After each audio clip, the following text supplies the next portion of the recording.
Sometimes people don't want to hear the truth because they don't want their illusions destroyed. Friedrich Nietzsche.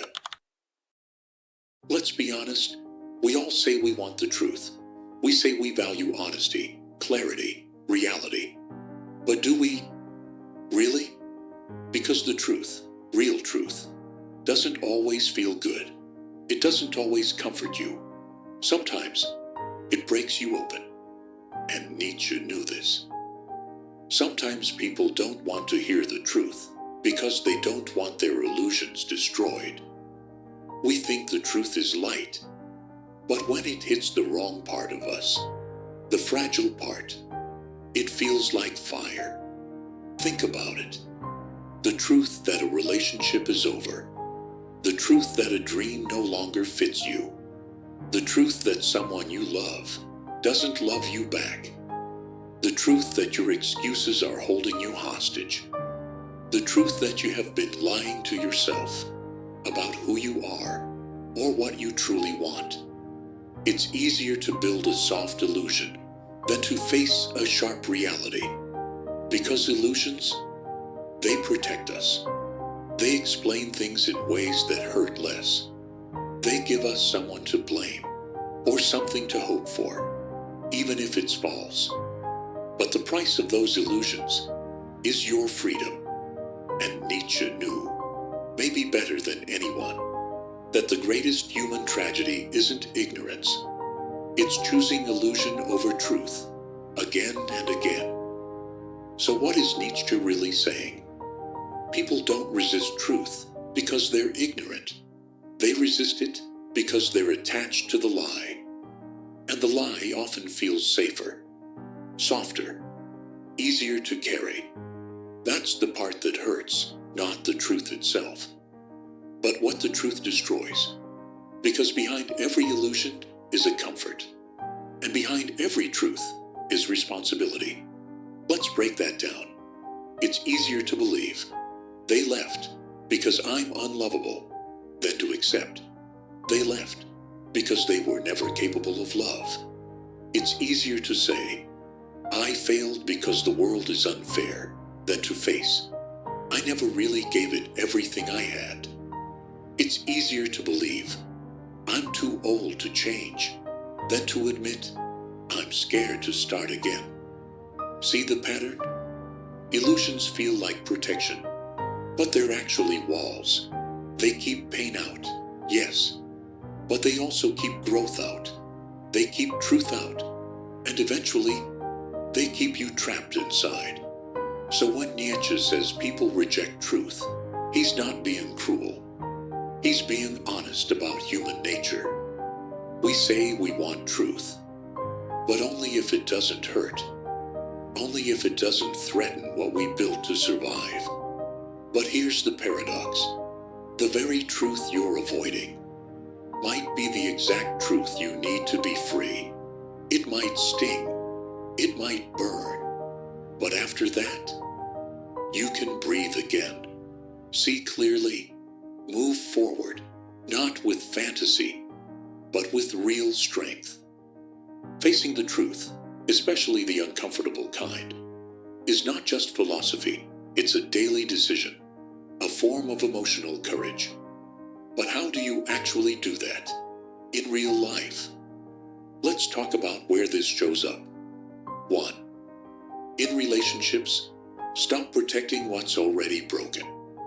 Sometimes we stay in something, a friendship, a romance, even family dynamics.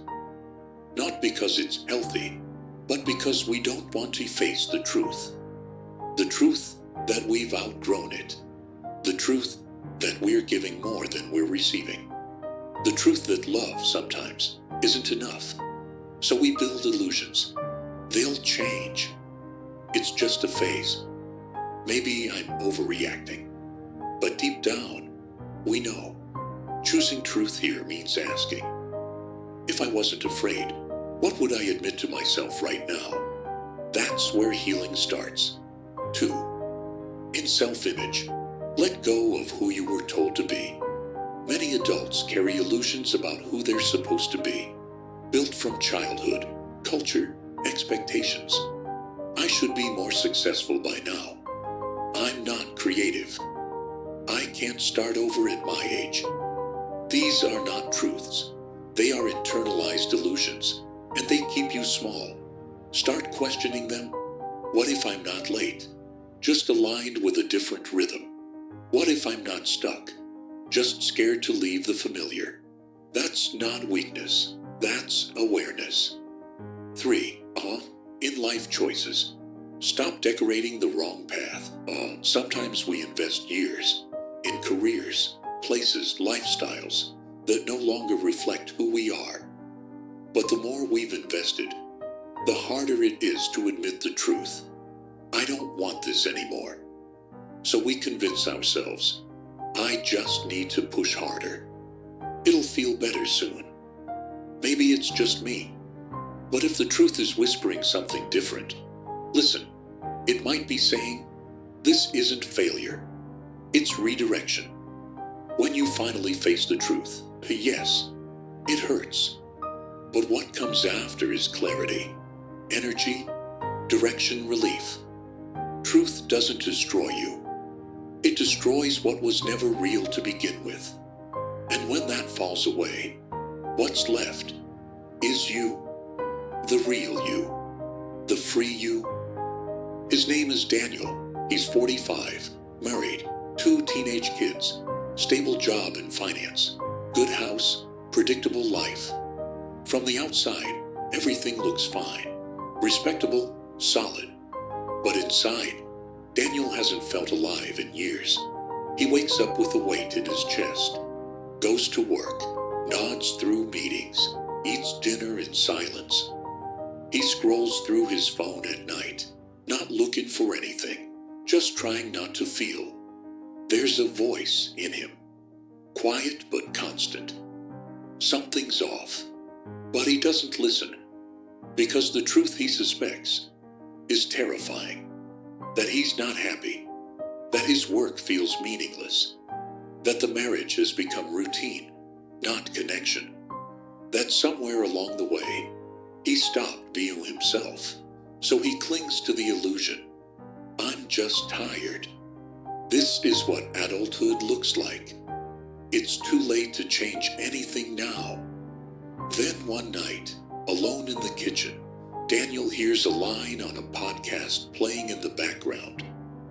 Sometimes people don't want to hear the truth because they don't want their illusions destroyed. He freezes, and something cracks, not loudly but deeply. He sits down, no phone, no distractions, just silence, and the truth that's been waiting for years.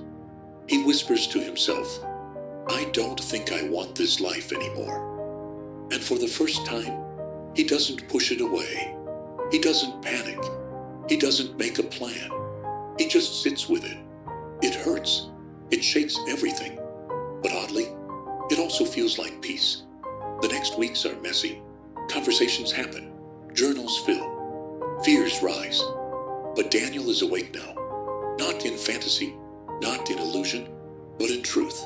And even though it's hard, he knows he's finally living. The truth is rarely gentle. It doesn't always pat you on the back or tuck you in at night. Sometimes it wakes you up at 3 a.m. Sometimes it ends a relationship. Sometimes it shatters everything you thought made you safe. But what Nietzsche understood, and what life will teach you if you're honest, is that truth isn't the enemy. Illusion is. Illusion is soft, yes, but it's heavy. It chains you to versions of yourself you've outgrown. It keeps you walking down paths that don't lead anywhere real. Truth, on the other hand, truth breaks, but it breaks what was never meant to hold you. And when the dust settles, you're lighter, but clearer, stronger, more yourself than you've been in years.